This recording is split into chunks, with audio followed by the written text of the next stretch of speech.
Hello and welcome to CZB Episode 2 from Season 1. Today we're taking a look at the classic NES title, Joust. We're not just going to look at Joust itself, we're going to look at a couple spin-offs from this game. Well, not really spin-offs, but user-made hacks, if you will, which are, in my opinion, far better than the actual title itself.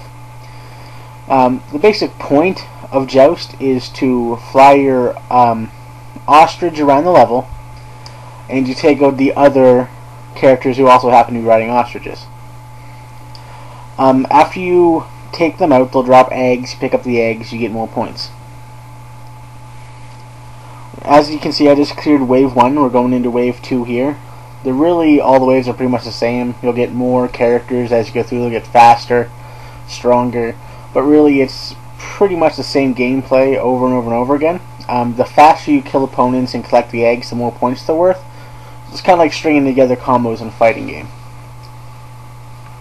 Now, the way you kill enemies in this game is to hit them higher than they hit you. So basically you collide with them as fast as you can, but try to be the higher of the two players. A special character just came on screen. I'm actually not going to be able to get him here, but if you hit him you get extra bonus points. Try to avoid him as much as possible. He's really fast and can change directions rather quickly. If he hits you, you're pretty much screwed. Now here at the end of wave 2, you can see that the bridges at the bottom of the screen are disappearing. Just supposed to add an extra level of difficulty. If you get too close to the fire at the bottom, a hand will come up and grab you and hold you in place, or actually even pull you under into the lava. I'm going to try and get this green guy down there so that he can get picked up by the fire, so you can see exactly what happens. Almost got him. There he goes. You see how it's holding him in place, pulling him down? If you flap your wings, you can escape. So I'm going to go by there and kill him myself, since it doesn't seem to be pulling him down. There he goes. I wasn't able to get the egg that time, but still a pretty good run altogether. Now the next game we're going to look at is Mario Attacks. It's a Joust hack who you play as this weird little Metroid looking character, and these Marios come swimming at you. Same basic idea as Joust, just hit them, collect points. They don't drop anything in this game, I don't think, but they do offer extra bonus points when you hit them. So here we go. I'm going to try and take out the first Mario. You see how I got not just 100 points, but another 100 points after that? That's because they don't drop anything, you just get extra points when you hit them. Now, I'm having a really hard time with this game. I'm not very good at Joust, but it is one of my favorite games, even though I'm not very good at it. I like to think of it as the father of modern Flash games. It's not very good, the graphics aren't great, but it is very addictive. Anyone who's ever played Motocross or any of the Flash games on addictinggames.com will know that they're not all very good, but they're all really addictive. Once we're done here, we're going to go ahead and try my favorite of the Joust hacks, one that I'm not too bad at. It's called Balloon Mario, and that'll be coming up here in just a second.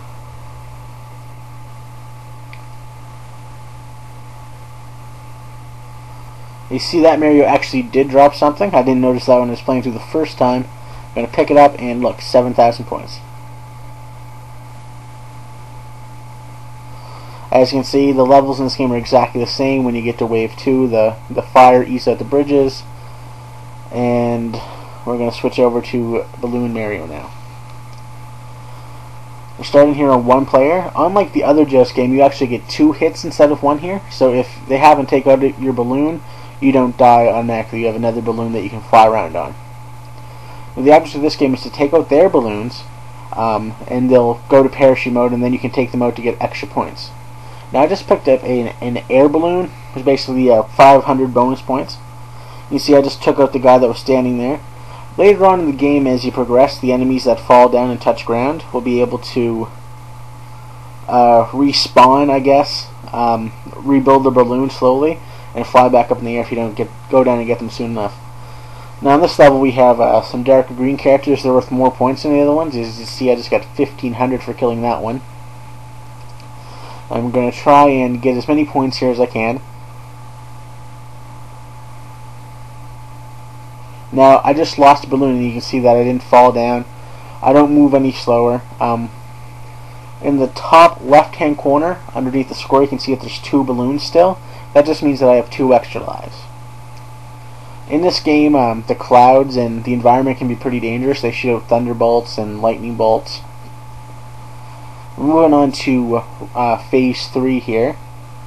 Now you can see that the level actually changed a bit. We're going to go around here and kill as many enemies as possible. Now these red guys, if you don't get them fast enough once they touch the ground, they're the ones that will start building back up their balloon. It's not really a big thing, but it can make the game difficult if you're not paying attention when them happens to get out of your sight. So again, I just lost my first life there. I wasn't paying attention. I got taken out by a guy in a white balloon. He almost got me again, but luckily I was still spawning and it didn't affect my character.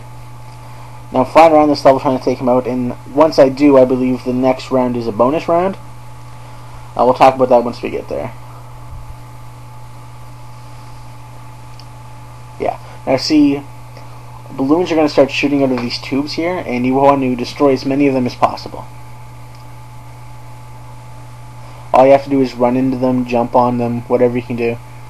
Now, unlike the other Joust games, the controls in this one are even slipperier, so you feel like you're just drifting a lot, which is kind of part of the game, but on the other hand it can be very difficult to get used to. The physics in this game are what make it great. Now, the reason that I really like Joust isn't because it's a great game, like I said, but is surprisingly easy to hack. There's lots of user-created content out there like this one that are far better than Joust ever could have been. This is actually my absolute favorite of the Joust hacks. I'm not great at it, I'm not great at Joust, but this is my favorite and it's the one that I'm best at. I would recommend picking up and trying it. If you're into NES titles, it's not actually available on the system. You have to download it in a ROM version. The next game we're going to be reviewing, hopefully, is WWF No Mercy for the Nintendo 64, or Zombies Ate My Neighbors for SNES. Please rate and subscribe, and have a nice day.